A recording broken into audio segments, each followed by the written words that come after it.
ഒരു കുറ്റകൃത്യം, ഒരു അന്വേഷണം, അതിന് പിന്നിൽ മറഞ്ഞിരിക്കുന്ന സത്യം. സ്വാഗതം ക്രൈം ഡീകോഡ് മലയാളത്തിലേക്ക്. കേരളത്തെയും ലോകത്തെയും ഞെട്ടിച്ച യഥാർത്ഥ ക്രൈം കേസുകൾ, ദുരൂഹ മരണങ്ങൾ, അന്വേഷണങ്ങൾ, കോടതി വിധികൾ എല്ലാം വിശ്വസനീയമായ പൊതുവിവരങ്ങളുടെ അടിസ്ഥാനത്തിൽ നിങ്ങളിലേക്ക് എത്തിക്കുന്ന ഒരിടം. ഓരോ കേസിലും തെളിവുകളെ പിന്തുടർന്ന് സത്യത്തിലേക്ക് യാത്ര ചെയ്യാം. 2009 നവംബർ 8 ചെറിയനാട് തുരുത്തിന്മേൽ കാരണവേഴ്സ് വില്ലയിൽ കുടുംബനാഥനായിരുന്ന ഭാസ്കര കാരണവരെ കൊല്ലപ്പെട്ട നിലയിൽ കണ്ടെത്തി.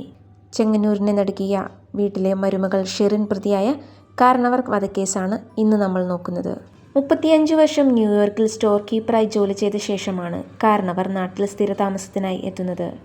പെരുമ്പാവൂർ സ്വദേശിനിയും അമേരിക്കൻ നേഴ്സുമായിരുന്ന ഭാര്യ ശാന്തയുടെ മരണത്തിന് പിന്നാലെയാണ് കാരണവർ ചെങ്ങന്നൂർ ചെറിയനാട്ടേക്ക് താമസം മാറ്റിയത്. മാനസിക വെല്ലുവിളി നേരിടുന്ന ഇളയ മകൻ ബിനു, മരുമകൾ ഷെറിൻ, കൊച്ചുമകൾ ഐശ്വര്യ എന്നിവർക്കൊപ്പമായിരുന്നു അദ്ദേഹത്തിന് താമസം. മകൻ ബിനു മാനസിക വെല്ലുവിളി നേരിടുന്നതുകൊണ്ട് തന്നെ മകന് കൂട്ടായി ഒരു പെൺകുട്ടിയെ കണ്ടെത്താൻ അദ്ദേഹം വളരെയേറെ ബുദ്ധിമുട്ടിയിരുന്നു. നിരവധി അന്വേഷണങ്ങൾക്കൊടുവിലാണ് പാവപ്പെട്ട വീട്ടിലെ ഷെറിനുമായുള്ള വിവാഹത്തിലേക്ക് എത്തിച്ചേരുന്നത്. വളരെയധികം ഉപാധികളോടെയാണ് ഷെറിനും കുടുംബവും ഈ വിവാഹത്തിന് സമ്മതം മൂളിയത്. വിവാഹശേഷം ഷെറിനെ അമേരിക്കയിലേക്ക് കൊണ്ടുപോകാമെന്ന് ഉറപ്പും കൂടാതെ സ്വത്തുവകകൾ ഒരു വിഹിതവും ഇവർക്കായി മാറ്റിവെച്ചിരുന്നു. അങ്ങനെ വൈകാതെ തന്നെ ബിനുവും ഷെറിനും അമേരിക്കയിലെത്തി. പിന്നീട് അവർക്കൊരു മകളും ഉണ്ടായിരുന്നു. ഒട്ടും ആത്മാർത്ഥതയില്ലാത്ത ബന്ധമായതിനാൽ തന്നെ ബിനുവിനും ഷെറിനും ഇടയിൽ വഴക്കുകൾ പതിവായിരുന്നു. പിന്നീട് ഭർത്താവിനും മകൾക്കുമൊപ്പം ഷെറിൻ നാട്ടിലേക്ക് തന്നെ മടങ്ങി.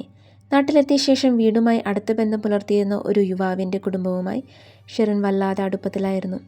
ഇയാൾക്ക് കാരണവരുടെ വീട്ടിൽ സർവ്വ സ്വാതന്ത്ര്യവും ഉണ്ടായിരുന്നു. ഇതാകട്ടെ ഷെറിൻ പല വിധേന തൻ്റെ ആവശ്യങ്ങൾക്കായി ഉപയോഗപ്പെടുത്തി. അക്കാലത്തെ സാമൂഹ്യ മാധ്യമമായ ഓർക്കൂട്ടിൽ ഷെറിൻ സജീവമായിരുന്നു. അതുവഴി പല പുരുഷന്മാരുമായും ഷെറിന് സൗഹൃദ ബന്ധമുണ്ടായിരുന്നു. പലരും ഷെറിനെ കാണാനായി ഭാസ്കര കാരണവർ വീട്ടിലുള്ള സമയത്ത് പോലും വില്ലയിൽ എത്തിയിരുന്നു.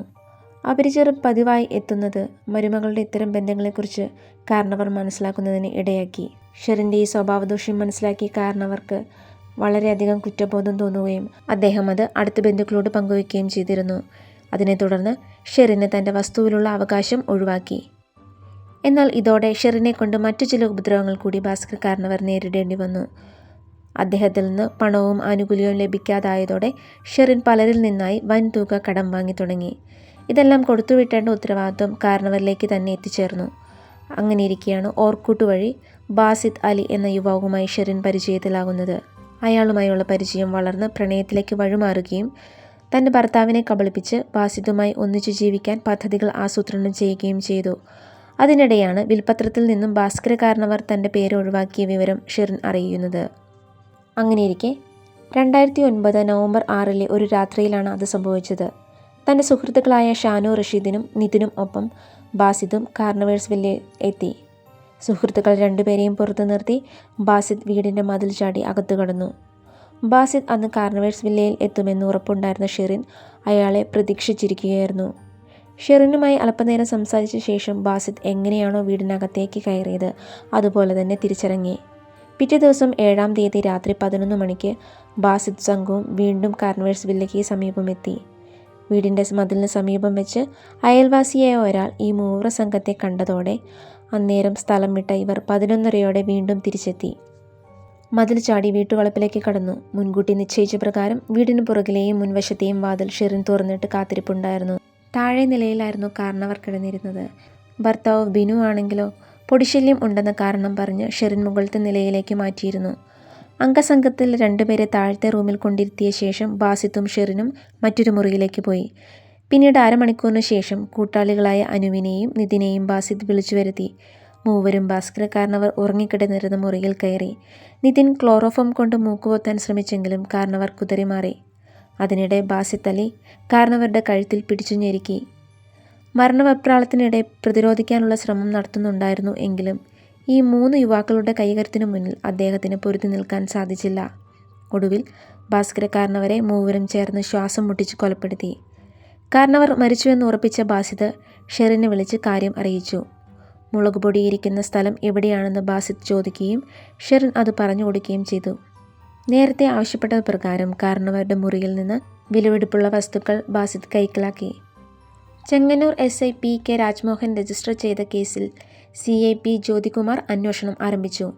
മരണം നടന്ന വീടായതുകൊണ്ട് തന്നെ ആദ്യം വീട്ടുകാരോടൊന്നും വിശദമായി മൊഴിയെടുക്കാൻ സാധിച്ചിരുന്നില്ല. കൂടാതെ കാരണവരുടെ മുറിയിൽ നിന്ന് ലാപ്ടോപ്പും ക്യാമറകളും മൊബൈൽ ഫോണും 3 പവൻ്റെ രുദ്രാക്ഷമാലയും 8000 രൂപയും നഷ്ടപ്പെട്ടതായി വീട്ടുകാർ പറഞ്ഞു. അതിനാൽ തന്നെ അത് മോഷണത്തിനിടെയുള്ള കൊലപാതകമാകാമെന്നാണ് പോലീസ് കരുതിയത്. എന്നാൽ പിന്നീട് നടന്ന മൊഴിയെടുക്കലിൽ ഷെറിനും ഇതിന് കാരണമാകാമെന്ന് കണ്ടെത്തി. കൊലപാതകം നടന്ന ദിവസം കാർണവേഴ്സ് വില്ലയിലെ 2 നായ്ക്കളും കുരച്ചിരുന്നില്ലെന്ന് പോലീസിന് മനസ്സിലാക്കാൻ സാധിച്ചു. സാധാരണ രീതിയിൽ വീട്ടുവളപ്പിൽ അപരിചിതരുടെ സാന്നിധ്യം അറിഞ്ഞാൽ അവ കുറയ്ക്കേണ്ടതായിരുന്നു.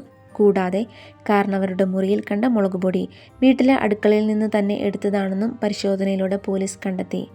ഇതിനു പുറമെ ഷെറിൻ പറഞ്ഞ സ്ലൈഡിംഗ് ജനലിലൂടെ ഒരാൾക്ക് ഉള്ളിൽ കടക്കാൻ കഴിയണമെങ്കിൽ അതിന് ഏണിയുടെ സഹായം വേണ്ടിവരും. ഏണിയാകട്ടെ സമീപകാലത്തൊന്നും ഉപയോഗിക്കാത്ത രീതിയിൽ പൊടി പിടിച്ചു കിടക്കുകയായിരുന്നു. കാരണവരുടെ മുറിയിൽ നിന്ന് ലാപ്ടോപ്പ്, ക്യാമറകൾ, മൊബൈൽ ഫോണുകൾ എന്നിവയെല്ലാം മോഷണം പോയിട്ടുണ്ടെങ്കിലും പണവും മറ്റും നഷ്ടപ്പെട്ടിട്ടുണ്ടായിരുന്നില്ല. അതിനാൽ തന്നെ ഒരു കവർച്ചയുടെ ഭാഗമായി നടന്ന കൊലപാതകമല്ല എന്ന നിഗമനത്തിലാണ് പോലീസ് എത്തിച്ചേർന്നത്. മാത്രമല്ല മോഷണം നടന്നതിൻ്റേതായ ഒരു ലക്ഷണങ്ങളും അവിടെ ഉണ്ടായിരുന്നില്ല. ഇതോടെ മോഷണം മാത്രമല്ല കൊലപാതകത്തിന് പിന്നിലെ ലക്ഷ്യം എന്ന് പോലീസിന് മനസ്സിലായി. വീടുമായി അടുത്ത ബന്ധമുള്ളവരാണ് കൊലപാതകത്തിന് പിന്നിലെന്നും പോലീസ് സംശയിച്ചു. വീടും പരിസരവും നന്നായി നിരീക്ഷിച്ച പോലീസ് അയൽവാസികളെ കൂടി ചോദ്യം ചെയ്തു. അങ്ങനെ നവംബർ 7 രാത്രി ബാസിത് അലിയും ഷാനു റഷീദും മതിൽ ചാടി വരുന്നതും നിതിൻ റോഡരികിൽ നിൽക്കുന്നതായും കണ്ടതായി അയൽവാസി പോലീസിന് മൊഴി നൽകി. അതുതന്നെ ഷെറിനും പിടിവള്ളിയാക്കി. മോഷ്ടാക്കളാണ് കാരണവരുടെ വധത്തിന് പിന്നിലെന്ന് ഷെറിൻ നാട്ടുകാരോടും പോലീസിനോടും പറഞ്ഞു. അക്കാര്യം പരമാവധി പ്രചരിപ്പിക്കാൻ ഷെറിൻ ശ്രമിച്ചതും അവരുടെ പെരുമാറ്റത്തിലെ അസ്വാഭാവികതയും പോലീസ് ശ്രദ്ധിച്ചു. മുൻവശത്തു കൂടിയാണ് മൂവർ സംഘം അകത്തു കടന്നതെന്ന് ബോധ്യപ്പെടുത്താൻ വാതിൽ തുറന്നിട്ടിരുന്നു. നല്ല ഉറപ്പുള്ള തടിയിലും വില കൂടിയ പൂട്ടിലും സംരക്ഷിക്കപ്പെട്ട ഈ വാതിൽ ബലം പ്രയോഗിച്ച് തുറന്നതായിട്ടുള്ള ലക്ഷണം ഒന്നുമില്ല. കാരണവരും മരുമകൾ ഷെറിനും തമ്മിൽ പലപ്പോഴും വാക്കുതർക്കത്തിൽ ഏർപ്പെട്ടിരുന്നു എന്ന വിവരവും പോലീസിന് ലഭിച്ചിരുന്നു. തലേദിവസം ഷെറിൻ ഉറക്കഗുളികകൾ വാങ്ങി നൽകാൻ ആവശ്യപ്പെട്ടിരുന്നു എന്ന ഡ്രൈവറുടെ മൊഴിയും പോലീസ് രേഖപ്പെടുത്തി. ഇതെല്ലാം കൂടി ഒത്തിണങ്ങിയപ്പോൾ ഷെറിനുമേൽ പോലീസിൻ്റെ സംശയം കൂടുതൽ ബലപ്പെട്ടു. ഷെറിനിൽ നിന്ന് എപ്പോഴെങ്കിലും ഒരു ആക്രമണം ഉണ്ടാകുമെന്ന് കാരണവർ നേരത്തെ പ്രതീക്ഷിച്ചിരുന്നതാണെന്ന് അദ്ദേഹത്തിൻ്റെ സഹോദരി രാധാമണിയോട് പങ്കുവച്ചിരുന്നു. രാധാമണി ആകട്ടെ അത് പോലീസിൽ മൊഴിയെടുത്തപ്പോൾ പറയുകയും ചെയ്തു. കുറ്റപത്രം സമർപ്പിക്കുന്നതിന് ഏതാനും ദിവസം മുൻപ് പോലീസ് ബാങ്ക് ലോക്കർ തുറന്നപ്പോൾ ലഭിച്ച ആധാരം പരിശോധിച്ചപ്പോൾ കിട്ടിയ കുറിപ്പ് രാധാമണിയുടെ മൊഴിയുമായി പൊരുത്തപ്പെടുന്നതായിരുന്നു. എല്ലാ സംശയങ്ങളും ഷെറിനിൽ കേന്ദ്രീകരിച്ചതോടെ പോലീസ് ഷെറിൻ്റെ മൊബൈൽ കസ്റ്റഡിയിൽ എടുത്തു. തുടർച്ചയായി ഒരു നമ്പറിൽ നിന്ന് വന്ന വിളികളും അതിലേക്ക് പോയ വിളികളും പോലീസ് കണ്ടെത്തി. കൊലപാതകം നടക്കുന്നതിൻ്റെ തലേദിവസമടക്കം ഈ നമ്പറിലേക്ക് ഷെറിൻ്റെ ഫോണിൽ നിന്ന് കോളുകൾ പോയിരുന്നു. ആ നമ്പറുകളുടെ ഉടമ കോട്ടയത്തുള്ള ബാസിത് അലിയായിരുന്നു. തുടർന്ന് ഷെറിൻ ചോദ്യം ചെയ്യുകയും ഷെറിൻ കുറ്റം സമ്മതിക്കുകയും ചെയ്തു. ഷെറിൻ്റെ മൊബൈൽ ഫോൺ, കമ്പ്യൂട്ടർ ചാറ്റ് എന്നിവയുടെ സഹായത്തോടെ കേസിലെ മറ്റു പ്രതികളുടെ ഒളിസ്ഥലം പോലീസിന് കണ്ടെത്താനായി.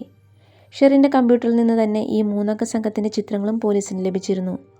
ബാംഗ്ലൂരിലെ ഒരു ഹോട്ടലിൽ പ്രതികൾ താമസിക്കുന്നതായി പോലീസിന് വിവരം ലഭിച്ചു. പക്ഷേ കാര്യമുണ്ടായിരുന്നില്ല. പോലീസ് അവിടെ എത്തുന്നതിന് തൊട്ടു മുൻപേ ബാസിത്തും സംഘവും ഗോവയിലേക്ക് കടന്നിരുന്നു. പിന്നീട് 2009 ഡിസംബർ 13 കർണാടകയിലെ കൊല്ലൂരിൽ നിന്ന് ബാസിത് അലിയെയും നിതിനെയും ഷാനു റഷീദിനെയും പോലീസ് പിടികൂടി. കള്ളപ്പണം വെളുപ്പിക്കുന്ന അത്തരത്തിൽ ഇടപാടുകൾ നടത്തുന്ന ഈ സംഘവുമായി ഷെറിൻ വൻ ബിസിനസ് നടത്തിയിരുന്നതായാണ് പോലീസിന് ലഭിച്ച വിവരം.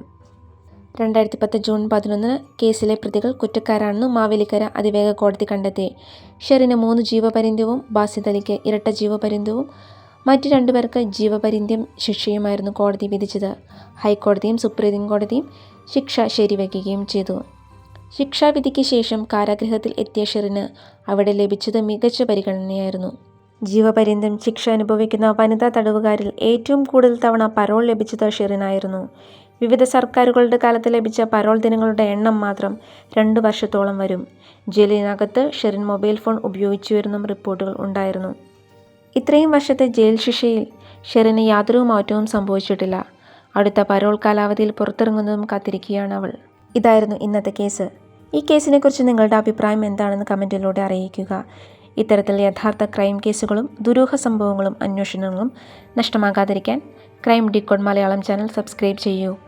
വീഡിയോ ഇഷ്ടമായ ലൈക്കും സുഹൃത്തുക്കൾക്ക് ഷെയർ ചെയ്യാനും മറക്കരുത്.